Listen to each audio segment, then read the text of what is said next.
Hola amigos, buenas tardes. Ese es el grupo de amigos de las tertulias de Barcelona. Mi nombre es Toni Feliu y el tema de hoy será la caída del Imperio Romano. Vamos a pasar una pequeña película y luego entraremos en el tema. ¿Vale? En el vídeo de hoy vamos a detenernos a buscar las razones que llevaron a un suceso trascendental para la historia humana. Un momento histórico que terminó con el inicio de la Edad Media y cuya existencia fue vital para que el mundo en general, y Europa en particular, sean tal y como hoy las conocemos.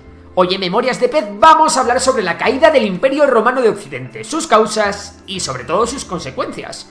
El Imperio Romano fue fundado por Octavio en el año 27 a.C., después de salir victorioso de una serie de contiendas y guerras civiles que siguieron a las que su tío, Julio César, había comenzado. Y aunque Roma ya llevaba unos 700 años existiendo como monarquía y como república, fue con el imperio cuando las fronteras se extendieron hasta límites insospechados, y cuando Roma se convirtió en la cuna de la cultura, la arquitectura, el arte y las leyes. Y también cuando Roma vivió la aparición de grandes emperadores. Así, de forma consecutiva, durante más de 2 siglos, distintas dinastías de emperadores se sucedieron en el trono, desde los Julio Claudios hasta la dinastía Severa, pasando por los Flavios y los Antoninos, claro. Si os interesa la historia del Imperio Romano, tenéis un vídeo en el canal.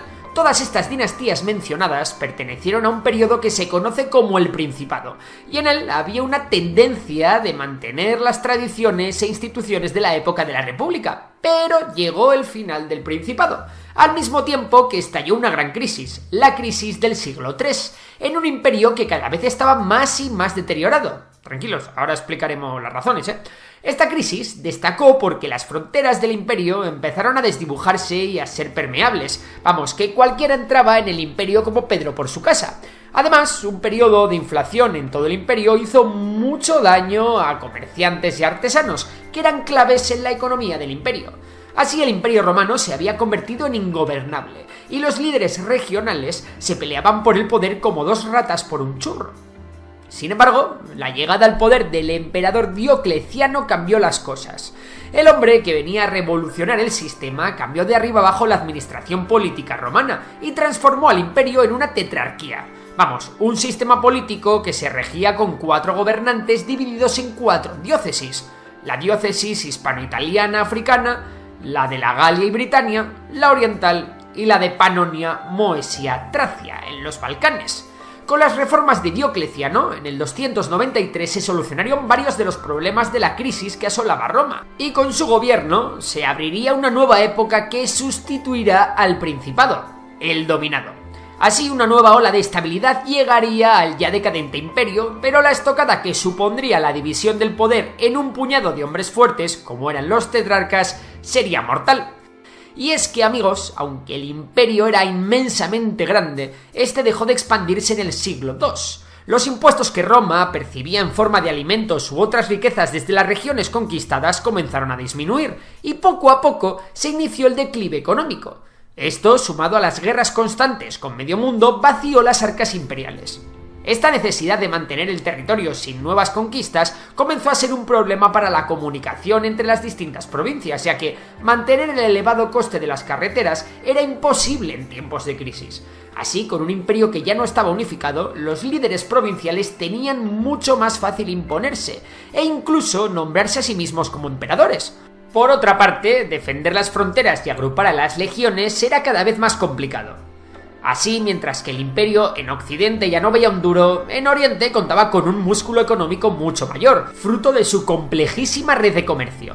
El emperador Constantino, conocido como el primer emperador cristiano, reunificó el imperio, acabando con las tetrarquías, y en el año 324 fundó en Bizancio la nueva capital del Imperio Romano, una inexpugnable y floreciente ciudad que se conocería a partir de ahora como Constantinopla. Mientras Roma estaba debilitada, Constantinopla se convirtió en un baluarte defensivo que duró más de 1000 años bajo dominio romano. Otras 2 dinastías de emperadores sucedieron a Constantino, hasta llegar al que fue el último emperador del Gran Imperio antes de su división, Teodosio el Grande.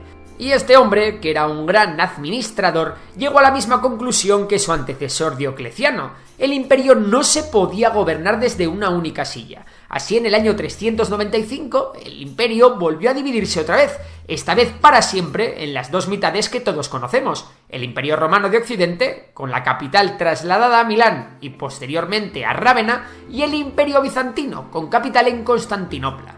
De esta forma, las divisiones se acrecentaron aún más, y mientras que el Imperio Bizantino se enriquecía, el Imperio de Occidente se volvió mucho más vulnerable. Y es que se había cruzado un límite que había sido intocable para el imperio en las décadas anteriores: la protección de las fronteras ante los bárbaros. Resulta que en el siglo V la convivencia era bastante cercana, y muchos de estos pueblos ya vivían al calor del imperio dentro del mismo. Así, pueblos como los ostrogodos o los visigodos solicitaban tierras para asentarse dentro de las fronteras imperiales, algo que evidentemente era un pozo sin fondo de conflictos, y llamó a pueblos no tan pacíficos a hacer incursiones en el imperio. Tribus de sajones, vándalos, alanos o germanogodos fueron apoderándose cada vez de más territorios en Britania, Hispania o África, y la verdad es que la cosa pintaba horrible para el imperio. Lo peor de todo es que los bárbaros que iban llegando huían del azote de unos bárbaros aún más bárbaros: los hunos. El Imperio Romano de Occidente ya estaba debilitado al hacer frente a estas invasiones bárbaras de los pueblos que huían de los hunos, y el Imperio Romano de Oriente no pasaba por su mejor momento tras la batalla de Adrianópolis en el 378, donde los hunos, los alanos y los godos hicieron un destrozo al ejército romano.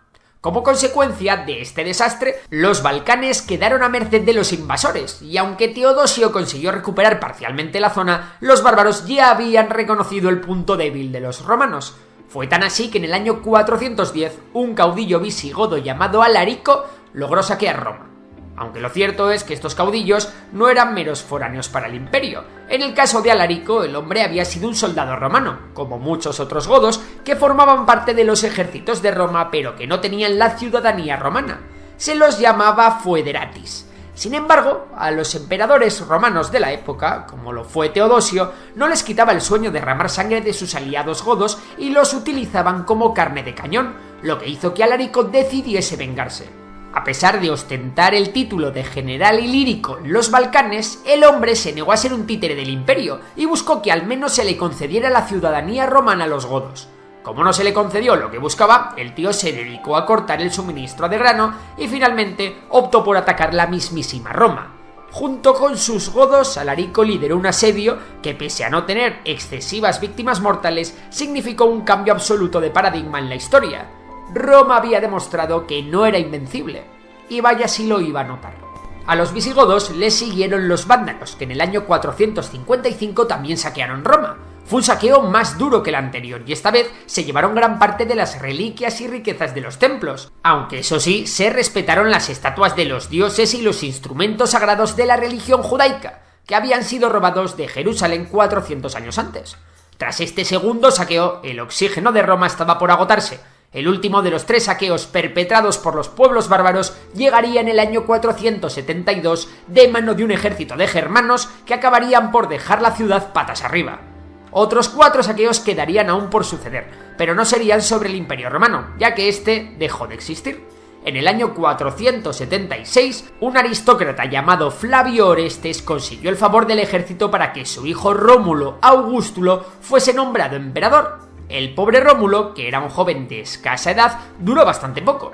Resulta que el general al servicio del imperio de origen bárbaro Odoacro destronó sin muchos problemas al emperador al año siguiente, lo mandó al exilio y se autoproclamó rey de Italia, sin aceptar el título de emperador romano. Fue así, con Rómulo Augustulo, como el Imperio Romano de Occidente llegó a su fin, suceso que marcaría el paso de la antigüedad a la Edad Media. Una ironía si pensamos que Roma fue fundada por Rómulo y el imperio por Augusto. Pero bueno, ahora recapitulemos, porque os he contado demasiadas cosas. Si nos ponemos a analizar todo lo ocurrido, podremos sacar varias cosas en claro, y así resumir lo que fueron las verdaderas causas de la caída del imperio. Vamos a ello. 1. La primera causa es la enorme expansión de Roma. El elevado número de fronteras y nuevos territorios eran un absoluto coladero indefendible, y los pueblos conquistados no siempre toleraban a los romanos. La maquinaria imperial romana se había quedado sin gasolina, y el gasto militar era inmenso. Encima, los impuestos establecidos eran altos y abusivos. 2. Fruto del motivo anterior, se dio la división política y administrativa. La necesidad de defender mejor las ciudades y de acabar con la corrupción política que rodeaba al emperador llevó a partir el imperio, y esto llevó a más corrupción y a un imperio más débil y descentralizado. 3. Así, las luchas internas entre los emperadores, el senado y la clase militar no hicieron más que acrecentarse y la moral se fue perdiendo en la clase alta. Este último motivo fue de especial relevancia, sobre todo dentro de las legiones romanas, que se fueron llenando de bárbaros a los que los altivos romanos nunca quisieron concederles la ciudadanía. 4. Otro motivo de peso es que los problemas económicos derivados de la crisis llevaron a otra gran crisis de desempleo. Roma dependía enormemente de los esclavos, pero estos cada vez eran más costosos y cada vez más hombres libres comenzaban a realizar las tareas que los esclavos realizaban sin pedir un denario. Así la producción del imperio se había estancado mientras el imperio oriental estaba montando en el dólar, o en el sextercio, o en lo que sea. 5. Esto último, la separación de Oriente, también fue un problema porque se perdió la sinergia que ambos imperios mantenían para tener a raya a los invasores. Además de que también significó una decadencia en las carreteras que los occidentales ya no podían defender. Así, tristemente, los bárbaros que el imperio oriental desviaba a base de pagos y sobornos acababan por irse a hostigar al imperio occidental. Y llegamos al 6. Y este último es sin duda el motivo más sonado por el que cayó el imperio romano: las invasiones bárbaras. Como os hemos contado, estos se dedicaron a hostigar las fronteras y saquear Roma aprovechando las luchas internas. Bien, es verdad que en este punto los bárbaros formaban más parte de Roma que incluso algunos romanos. Como ya os hemos comentado, la llegada de los hunos aceleró muchísimo la llegada de estos pueblos.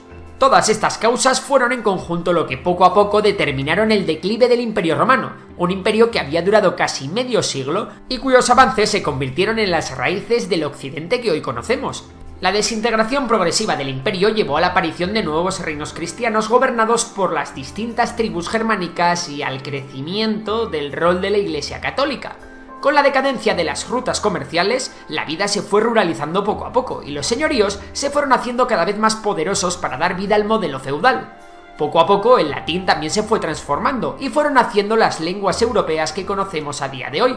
Eso sí, la tradición política romana quedó pulcramente conservada en Constantinopla, una ciudad que brilló con luz propia y que se convirtió en el centro de la civilización y del mundo hasta que fue conquistada por los otomanos en el 1453. Yo aquí tengo anotadas varias cosas que son todas para hablarlas y para escucharlas.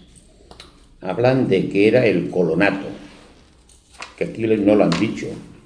Y ante la crisis, muchos propietarios rurales liberaron a sus esclavos y estos ex esclavos se los llamó colonos y fueron la base de ese sistema que consistía en la entrega de una porción de tierra, elementos de labranza y una parte de la cosecha para el mantenimiento del trabajador y su familia. A cambio, el colono debía pagar fuertes tributos al dueño de la tierra y dentro de la propiedad había también artesanos que producían lo necesario para la comunidad. Esto llevó a que las grandes propiedades se autoabastecieran y se apartaran de los circuitos comerciales, y allí el propietario se fue convirtiendo en un soberano que gobernaba su región y sus colonos, y este sistema perjudicó seriamente al imperio. ¿A qué se llamó la tetrarquía? Cuando a finales del siglo III Diocleciano se propuso reorganizar el imperio, aquí lo hemos hablado, se le ocurrió una nueva forma de gobierno. Lo dividió en dos regiones, la oriental y la occidental. El imperio pasaría a estar gobernado por dos Césars, con poder militar, y dos Augustos, con poder político. A este sistema se le llamó tetrarquía, gobierno de cuatro. La tetrarquía no solucionó los problemas y siguieron las luchas internas, hasta que en el 324 Constantino se proclamó emperador único. El nuevo gobernante fundó en Bizancio, la actual Turquía, la nueva capital del Imperio Romano. Inauguró una política de tolerancia con el cristianismo, adoptando él mismo esta religión, lo que dio un gran impulso a su difusión. ¿Cuándo termina esta historia? En el año 410, el rey visigodo Alarico ocupó y saqueó Roma. Y a partir de entonces se sucederán las invasiones hasta que en el 476 el último emperador de Occidente, Rómulo Augusto, fue depuesto, lo hemos mencionado aquí en la película, fue depuesto por el germano Odoacro, y el Imperio Romano de Occidente llegaba a su fin con el emperador, que llevaba el nombre de uno de los fundadores de Roma, Rómulo. El Imperio de Oriente sobrevivirá en Bizancio hasta la invasión turca del 1453, y con la caída del Imperio Romano de Occidente en el 476 se inicia la Edad Media, que termina con la caída del Imperio Romano de Oriente en 1453.